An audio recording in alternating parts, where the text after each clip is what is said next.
Brand Bengaluru ಇದು ಕಾಂಗ್ರೆಸ್ ಸರ್ಕಾರದ ಪರಿಕಲ್ಪನೆ.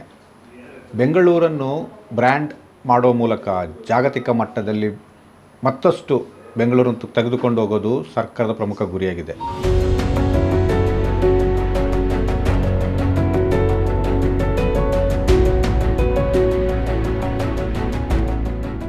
ಇದಕ್ಕಾಗಿ ರಾಜ್ಯ ಸರ್ಕಾರ AICTಯನ್ನು ನಿರ್ಮಾಣ ಮಾಡಲು ಮುಂದಾಗಿದೆ. ಇದನ್ನು ಬೆಂಗಳೂರು ದಕ್ಷಿಣ ಜಿಲ್ಲೆಯಲ್ಲಿ ನಿರ್ಮಾಣ ಮಾಡಲಾಗ್ತಾ ಇದೆ. ಬೆಂಗಳೂರು ದಕ್ಷಿಣದಲ್ಲೇ AICT ನಿರ್ಮಿಸಲು ಯಾಕೆ ಅನ್ನೋದನ್ನು ಯೋಚನೆ ಮಾಡಿ ನೋಡಿದಾಗ ಸರ್ಕಾರದ ಮೂಲಗಳ ಪ್ರಕಾರ ಅಲ್ಲಿ ಮತ್ತೊಂದು ವಿಮಾನ ನಿಲ್ದಾಣ ಬರೋದಕ್ಕೆ ಸಹಕಾರಿಯಾಗಲಿದೆ. ಪ್ರಸ್ತುತ IT-BT ಕಂಪನಿಗಳು ನಗರದ ವಿವಿಧೆಡೆ ಹರಿದು ಹಂಚು ಹೋಗಿವೆ. ವೈಟ್ಫೀಲ್ಡ್, ಎಲೆಕ್ಟ್ರಾನ್ ಸಿಟಿ ಅಂತಹ ಪ್ರದೇಶಗಳಲ್ಲಿ IT-BT ಕಂಪನಿಗಳು ನೆಲೆಯೂರಿವೆ. ಇದರಿಂದ ಸಂಚಾರ ದಟ್ಟಣೆ ಹೆಚ್ಚಾಗಿದೆ ಬೆಂಗಳೂರಲ್ಲಿ.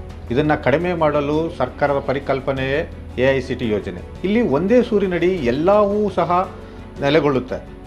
ಕಂಪನಿಗಳ ಆಸುಪಾಸಿನಲ್ಲಿಯೇ ಸ್ಕೂಲು, ಮನೆ ಮತ್ತು ಪೋಷಕರಿಗೆ ಅಗತ್ಯವಾಗಿರುವಂತಹ ಮೂಲ ಸೌಕರ್ಯಗಳನ್ನು ಕಲ್ಪಿಸುವುದು ಸರ್ಕಾರದ ಪ್ರಮುಖ ಉದ್ದೇಶವಾಗಿದೆ. ಸರಿಸುಮಾರು 7,000ಕ್ಕೂ ಅಧಿಕ ಎಕರೆ ಪ್ರದೇಶಗಳಲ್ಲಿ ಈ AICT ತಲೆ ಎತ್ತಲಿದೆ. ಈ AICTಯಲ್ಲಿ ಅತ್ಯಾಧುನಿಕ ತಂತ್ರಜ್ಞಾನವುಳ್ಳಂತಹ ಲರ್ನಿಂಗ್ ಮತ್ತು ಇತರೆ AI ಸಂಬಂಧಪಟ್ಟಂತಹ ಸಾಫ್ಟ್ವೇರ್ಗಳು ಎಲ್ಲವೂ ಸಹ ಒಂದೇ ಸೂರಿನಡಿ ನಿರ್ಮಾಣವಾಗಲಿವೆ. ಇದರಿಂದ ಉದ್ಯೋಗಾವಕಾಶಗಳು ಸಹ ಹೆಚ್ಚಾಗಲಿವೆ. ಅಲ್ಲದೆ ಬೆಂಗಳೂರಿನ ಬ್ರ್ಯಾಂಡ್ ಏನಿದೆ ಅದು ವಿಶ್ವಮಟ್ಟಕ್ಕೆ ಏರಲಿದೆ. ಈಗಾಗಲೇ ಈ ಸಂಬಂಧ ಇತ್ತೀಚೆಗೆ ನಡೆದ ಸಚಿವ ಸಂಪುಟ ಸಭೆಯಲ್ಲಿ AICT ನಿರ್ಮಾಣ ಮಾಡೋದಕ್ಕೆ ಸರ್ಕಾರವು ಅನುಮೋದನೆ ಪಡೆದುಕೊಂಡಿದೆ. ಇನ್ನೇನಿದರೂ ಸರ್ಕಾರವು ಅಗತ್ಯ ಕ್ರಮಗಳನ್ನು ಕೈಗೊಳ್ಳಬೇಕಾಗಿದೆ. AICT ನಿರ್ಮಾಣಕ್ಕೆ ಅಗತ್ಯವಾಗಿರುವ ಭೂಸ್ವಾಧೀನ ಪ್ರಕ್ರಿಯೆಗಳು ಸಹ ಶೀಘ್ರದಲ್ಲೇ ಆರಂಭಗೊಳ್ಳಲಿವೆ. ಬೆಂಗಳೂರಿನಲ್ಲಿ ಮತ್ತೊಂದು ವಿಮಾನ ನಿಲ್ದಾಣ ನಿರ್ಮಾಣ ಮಾಡಬೇಕು ಅಂತ ಬಹಳಷ್ಟು ಚರ್ಚಿತ ವಿಷಯವಾಗಿದೆ. ಈ ಎರಡನೇ ವಿಮಾನ ನಿಲ್ದಾಣ ನಿರ್ಮಾಣಕ್ಕೆ ಈ AICT ಪೂರಕವಾಗಲಿದೆ.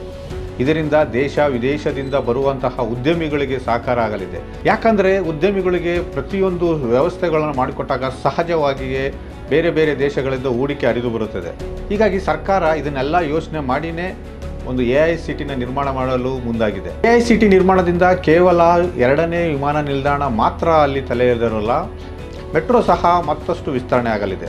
ಪ್ರಸ್ತುತ ಚೆಲ್ಲಘಟ್ಟದಲ್ಲಿ ಕೊನೆಗೊಳ್ಳುವ ಮೆಟ್ರೋ ರೈಲು ಅದು ಬಿಡದಿವರೆಗೆ ವಿಸ್ತರಣೆ ಆಗುತ್ತೆ.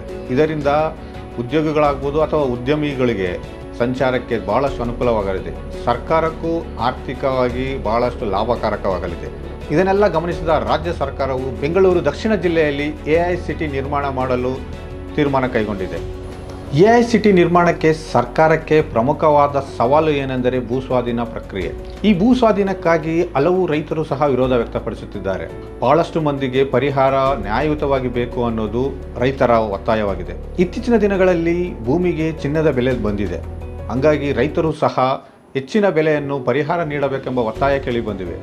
ಇದನ್ನು ಸರ್ಕಾರ ಯಾವ ರೀತಿಯಲ್ಲಿ ಬಗೆಹರಿಸುತ್ತೆ ಅನ್ನೋದನ್ನು ಕಾದು ನೋಡಬೇಕಾಗಿದೆ. AICT ನಿರ್ಮಾಣದಿಂದ ಉದ್ಯೋಗಗಳು ಸಹ ಸಾಕಷ್ಟು ಲಭ್ಯವಾಗಲಿದೆ. ಸ್ಥಳೀಯರಿಗೆ ಹೆಚ್ಚಿನ ಉದ್ಯೋಗಾವಕಾಶಗಳು ಲಭಿಸಲಿವೆ.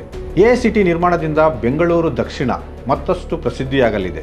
ದೇಶ ವಿದೇಶದಿಂದ ಬರುವಂತಹ ಹಲವಷ್ಟು ಉದ್ಯಮಿಗಳು ಅಲ್ಲಿ ನೆಲೆಯೂರುವುದರಿಂದ ಬೆಂಗಳೂರಿನ ಖ್ಯಾತಿ ಮತ್ತಷ್ಟು ವಿಶ್ವವಿಖ್ಯಾತಿಯಾಗಲಿದೆ. AICT ನಿರ್ಮಾಣದಿಂದ ಮತ್ತೊಂದು ಲಾಭ ಏನಂದರೆ ಬೆಂಗಳೂರಿನ ಹೃದಯ ಭಾಗದಲ್ಲಿ ಸಂಚಾರ ದಟ್ಟಣೆ ಬಹಳಷ್ಟು ಅಧಿಕವಾಗಿದೆ. AICT ನಿರ್ಮಾಣ ಆದರೆ ಬಹಳಷ್ಟು ಕಂಪನಿಗಳು ಅಲ್ಲಿಗೆ ಸ್ಥಳಾಂತರವಾಗ್ತವೆ. ಸಹಜವಾಗಿ ಬೆಂಗಳೂರು ಸಂಚಾರ ದಟ್ಟಣೆ ಸಹ ಕಡಿಮೆ ಆಗುತ್ತೆ. ಉದ್ಯೋಗಗಳು ಸಹ ಲಭಿಸುತ್ತವೆ. ಅಲ್ಲಿನ ಸ್ಥಳೀಯರು ಅಲ್ಲಿಯೇ ಇರುವಂತಾಗುತ್ತದೆ.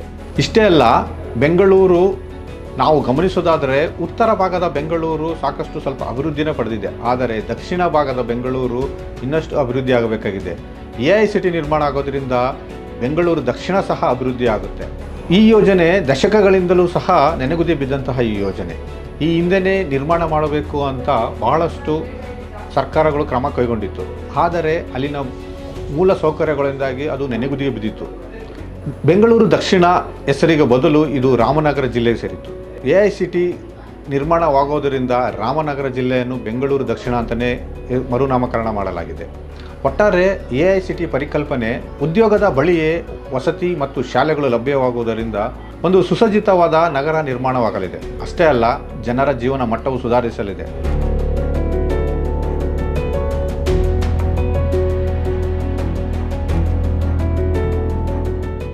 ಹೆಚ್ಚಿನ ಸುದ್ದಿ ಅಪ್ಡೇಟ್ಗೆ ಈಗಲೇ ದ ಫೆಡರಲ್ ಕರ್ನಾಟಕ ಯೂಟ್ಯೂಬ್ ಪೇಜನ್ನು ಸಬ್ಸ್ಕ್ರೈಬ್ ಮಾಡಿ.